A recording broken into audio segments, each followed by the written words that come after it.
ಎಲ್ರಿಗೂ ನಮಸ್ಕಾರ. ನಾನು ಡಾಕ್ಟರ್ ಶ್ವೇತಾ ಅಶೋಕ್ ಹರ್ನಾಲ್. ನಾನು ಗರ್ಭಗುಡಿ IVF ಸೆಂಟರ್ ಜಯನಗರ್ ಬ್ರಾಂಚಲ್ಲಿ ಫರ್ಟಿಲಿಟಿ ಸ್ಪೆಷಲಿಸ್ಟ್ ಆಗಿದ್ದೀನಿ. ಇವತ್ತು ಈ 2 ಫೈಲ್ನ ನಾನು ಎಕ್ಸಾಂಪಲ್ ಆಗಿ ತೋರಿಸ್ತಾ ಇದ್ದೀನಿ. ಯಾವ ಕಾರಣಕ್ಕೆ ಅಂತ ಹೇಳ್ತೀನಿ. ಈ ಫೈಲ್ ನೋಡಿ, ಇದು ಒಂದು ಕಪಲ್ದು. ಓಕೆ, ಇಷ್ಟೊಂದೆಲ್ಲ ಟ್ರೀಟ್ಮೆಂಟ್ ಇವ್ರು ತೊಗೊಂಡಿದ್ದಾರೆ. ಆಮೇಲೆ ಇದು ಇನ್ನೊಂದು ಕಪಲ್ದು. ಇವ್ರದ್ದು ಇಷ್ಟೇ ಫೈಲು. ಫಸ್ಟ್ ಅಟೆಂಪ್ಟಲ್ಲೇ ಎಂಬ್ರಿಯೋ ಟ್ರಾನ್ಸ್ಫರಲ್ಲಿ ಕನ್ಸೀವ್ ಆಗಿಬಿಟ್ಟು ಹೋಗಿ.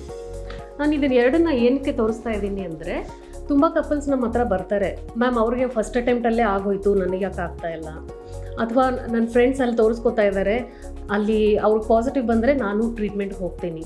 ಆ ಥರ ಮಾಡಿ ತುಂಬ ಟೈಮ್ ವೇಸ್ಟ್ ಮಾಡ್ತಾ ಇರ್ತಾರೆ. ಇಲ್ಲಿ ಇಬ್ಬರಿಗೂ ನಮ್ಮಲ್ಲೇ ಟ್ರೀಟ್ಮೆಂಟ್ ಆಗಿರೋದು. ಒಬ್ಬರಿಗೆ 3 ಎಂಬ್ರಿಯೋ ಟ್ರಾನ್ಸ್ಫರ್ಸ್ ಫೇಲ್ ಆಯಿತು. 4th ಅಲ್ಲಿ ಅವ್ರು ಕನ್ಸೀವ್ ಆಗಿಬಿಟ್ಟು ಅವರೂ ಚೆನ್ನಾಗಿ ಕಂಟಿನ್ಯೂ ಆಗ್ತಾ ಇದ್ದಾರೆ. ಇವ್ರಿಗೆ ಫಸ್ಟ್ ಅಟೆಂಪ್ಟಲ್ಲೇ ಆಗೋಯ್ತು.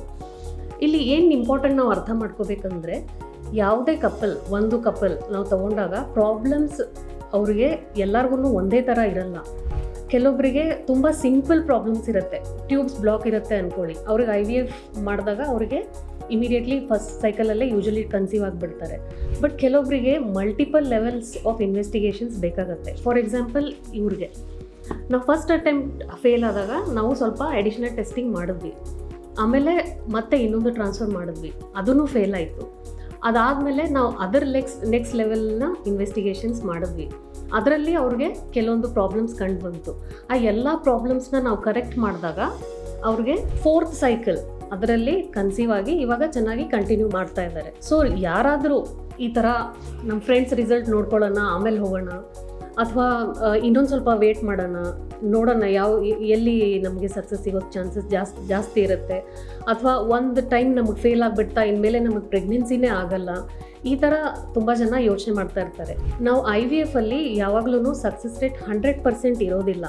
ಫಸ್ಟ್ ಅಟೆಂಪ್ಟ್ ನಾವು ಮಾಡಿದಾಗ 50 to 60% ಸಕ್ಸಸ್ ರೇಟ್ ಇರುತ್ತೆ. ಫಾರ್ ಎಕ್ಸಾಂಪಲ್, 100 ಜನಕ್ಕೆ ನಾವು IVF ಅಥವಾ ಎಂಬ್ರಿಯೋ ಟ್ರಾನ್ಸ್ಫರ್ ಮಾಡಿದ್ರೆ ಅದರಲ್ಲಿ ಫಸ್ಟ್ ಅಟೆಂಪ್ಟಲ್ಲೇ ಒಂದು 60 ಜನ ಕನ್ಸೀವ್ ಆಗಿಬಿಡ್ತಾರೆ. ಅವ್ರಿಗೆ ಏನು ಅಡಿಷ್ನಲ್ ಇನ್ವೆಸ್ಟಿಗೇಷನ್ಸ್ ಬೇಕಾಗಲ್ಲ. ಬಟ್ ಯಾರಿಗೆ ಒಂದು ಟ್ರಾನ್ಸ್ಫರ್ ಫೇಲ್ ಆಗುತ್ತೋ ಅಥವಾ 2 ಟ್ರಾನ್ಸ್ಫರ್ ಫೇಲ್ ಆಗುತ್ತೋ ಅವ್ರಿಗೆ ಮಲ್ಟಿಪಲ್ ಲೆವೆಲ್ಸ್ ಆಫ್ ಇನ್ವೆಸ್ಟಿಗೇಷನ್ಸ್ ಬೇಕಾಗುತ್ತೆ. ಅದು ಯಾರೇ ಇರ್ಬೋದು, ನಿಮಗೆ ಜಾಸ್ತಿ ಬೇಕಾಗುತ್ತೆ ಅಥವಾ ನಿಮಗೆ ಏನೂ ಬೇಕಾಗಲ್ಲ ಅಂತ ಫಸ್ಟೇ ನಾವು ಹೇಳೋದಕ್ಕಾಗಲ್ಲ. ಸೊ ನಾವು ಒಂದು ಟ್ರಾನ್ಸ್ಫರ್ ಮಾಡಿಬಿಟ್ಟು ಅದರ ರಿಸಲ್ಟ್ನ ನೋಡಿಬಿಟ್ಟು ಫರ್ದರ್ ಇನ್ವೆಸ್ಟಿಗೇಷನ್ಸ್ ಮಾಡ್ತೀವಿ. ಒಂದು ಎಂಬ್ರಿಯೋ ಟ್ರಾನ್ಸ್ಫರ್ ಏನಾದರೂ ಫೇಲ್ ಆದರೆ that is not the end of the world. ನಮಗೆ ತುಂಬ ಇನ್ವೆಸ್ಟಿಗೇಷನ್ಸ್ ಇದೆ, ಅದರ ರೀಸನ್ಸ್ ತಿಳ್ಕೊಳ್ಳೋದಕ್ಕೆ. ತುಂಬ ಜನ ಫರ್ದರ್ ಇವ್ಯಾಲ್ಯೂಯೇಷನ್ ಆದಮೇಲೆ ಅವರ ಟ್ರೀಟ್ಮೆಂಟ್ನ ಕಂಪ್ಲೀಟ್ ಮಾಡಿ ಅವರು ಕನ್ಸೀವ್ ಆಗಿಬಿಟ್ಟು ಹೋಗಿದ್ದಾರೆ. So moral of this story ಏನಂದರೆ, ಯಾವಾಗಲೂ ಕೂಡ ಬೇರೆಯವರೊಂದಿಗೆ ನಿಮಗೆ ಕಂಪ್ಯಾರಿಸನ್ ಮಾಡಬಾರ್ದು. ಎಲ್ಲರಿಗೂ ಪ್ರಾಬ್ಲಮ್ಸ್ ಬೇರೆ ಬೇರೆ ಥರ ಇರುತ್ತೆ. ಫರ್ಟಿಲಿಟಿ ಸ್ಪೆಷಲಿಸ್ಟ್ನ ಮೀಟ್ ಮಾಡಿ ಅವ್ರ ಹತ್ರ ಏನು ಪ್ರಾಬ್ಲಮ್ಸು, ಯಾವ ಥರ ಪ್ರಾಬ್ಲಮ್ಸು, ಯಾವ ಲೆವೆಲ್ಗೆ ಪ್ರಾಬ್ಲಮ್ಸ್ ಇದೆ ಅಂತ ನೀವು ಡೀಟೇಲಾಗಿ ಅರ್ಥ ಮಾಡಿಕೊಂಡು ಟ್ರೀಟ್ಮೆಂಟ್ನ ಕಂಟಿನ್ಯೂ ಮಾಡಬೇಕು. Thank you.